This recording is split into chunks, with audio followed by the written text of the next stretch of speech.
separated the sky from the water and the water from the land. He brought forward plants and trees and stars in the sky, living creatures of every kind. And each time he called them good, and even very good. But do you know what he doesn't call any of it? Perfect.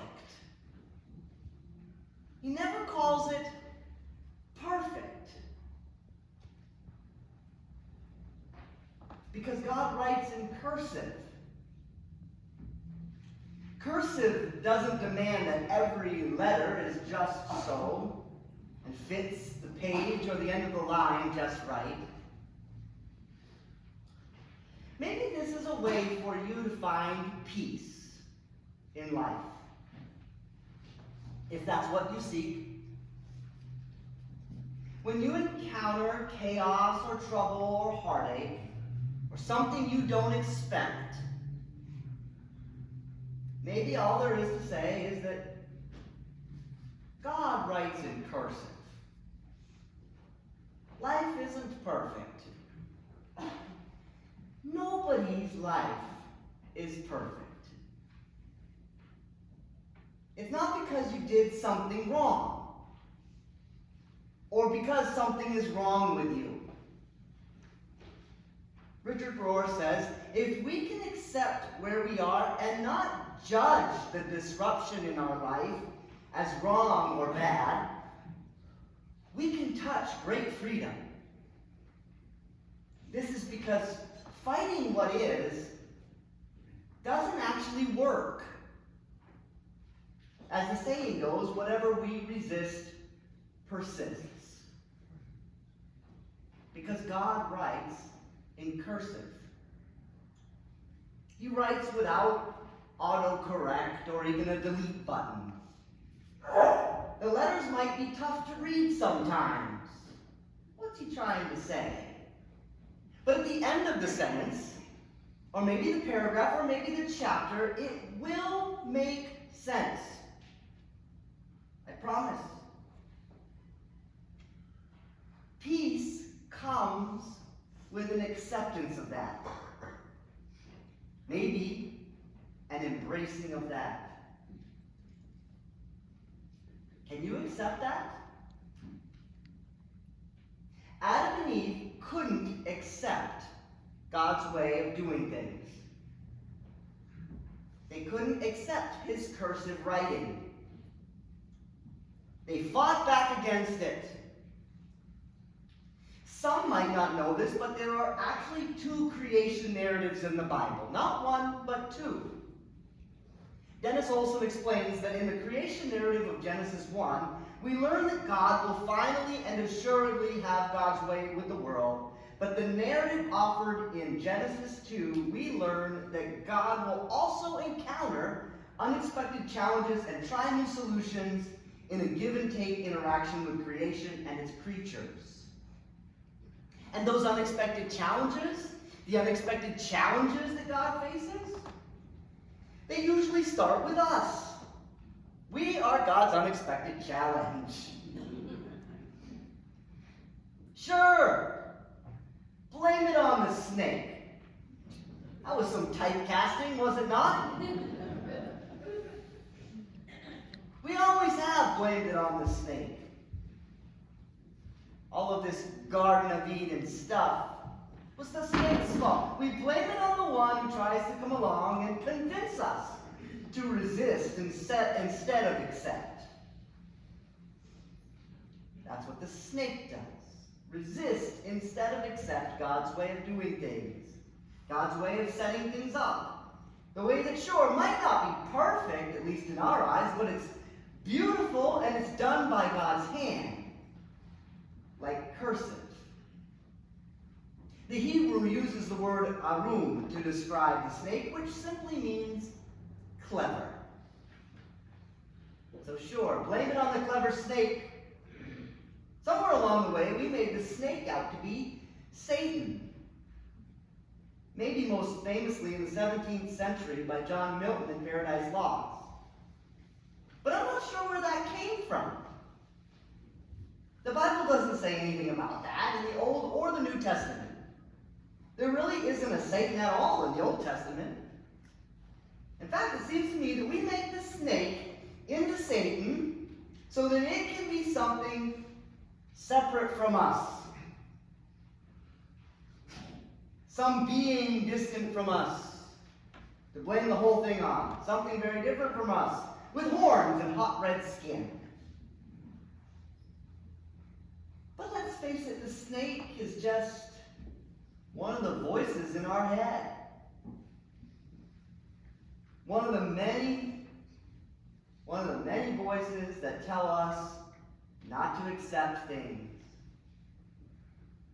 The one that cleverly works its way into our ears and then into our hearts and then to our hands and our lips with the false notion that God should have done better by us. Could have done better by us. And since he hasn't, we will take control of things ourselves. Go ahead. If that's what you want. But there is no peace in that.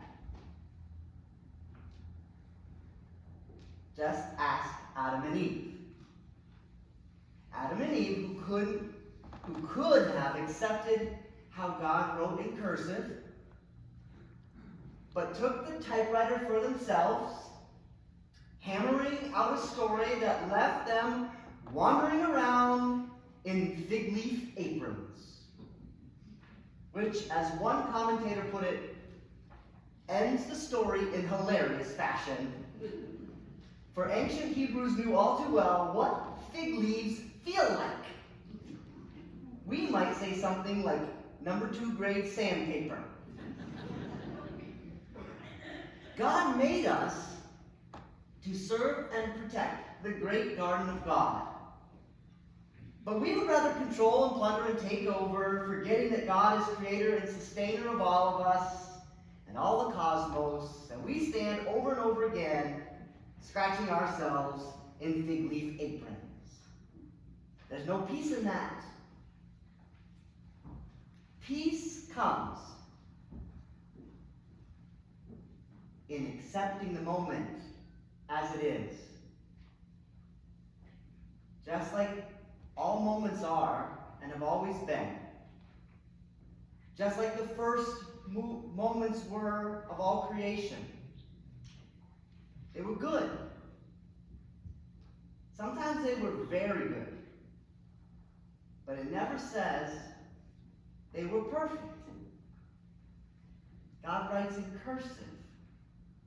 Rohr shares the experience of Kyra Julingo, a former Buddhist nun, who said, "Once as a young nun, when I was practicing a classic Plum Village guided meditation, I came to the final exercise.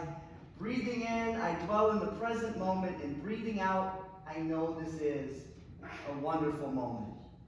She said she had a very difficult time doing this because she knew of all the difficulties facing the world.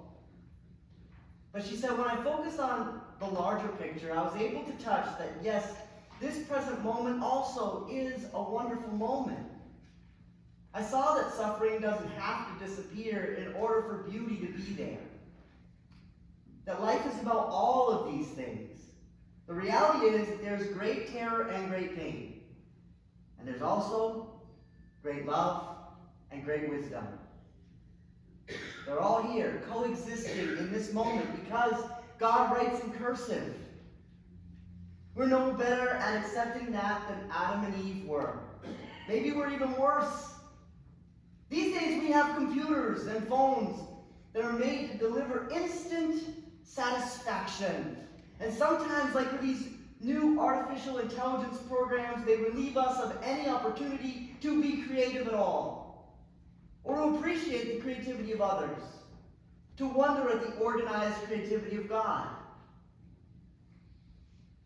But no, this sermon is not written by ChatGPT. So it's not perfect.